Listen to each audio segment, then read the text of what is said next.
I had childhood dreams. So, I mean, we didn't know better when we were younger. We all wanted to be doctors and lawyers. And yes, I always wanted to be a lawyer when I was in high school. Throughout high school, that's what I wanted to do. So by the time I was clearing high school, I knew I wanted to work with people. I love people. I'm a social person. That's one of my strengths. I'm a social person. So I always wanted to work with people. So when I was choosing a course, I first of all did business administration. I did a diploma in business administration, and then I went to Nairobi University and did communications and public relations. And I always knew I'd fall in those lines, and maybe my dream was to work for the media. And then as time went by, I thought, oh my goodness, I mean, I look at you now and I'm thinking, nah, I would never do that. But I always had an interest of planning things. It takes more than talent and passion to just be able to flourish in a career. So how was it for you now after getting the talent and having the drive to get into events management? How did you now make it a professional course? I was mentored by my husband, definitely, and so he was doing follow-ups on me to see that I'm also perfecting the skill.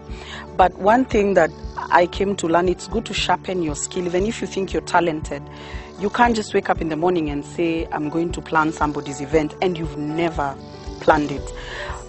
I first of all had to sit under someone. And so that's the first thing that I did. Somebody who's been in the industry longer, who knows how to do these things. So I had to sit under him, I had to watch him, I had to observe what he's doing and learn from him. And also we have schools. I've done a flower and planning class with one of my mentors. I have 3 mentors. The first one is my husband. The second one, her name is Lillian. She's her company is called Floral Art.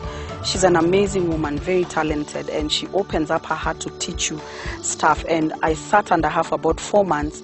The courses in events may not be very long, but if you are taught by the right people, there's so much to learn and there's so much exposure out there. So Lillian took me through that class. Then I joined Samira's class. She's called Samira. Her company is called Sana Events.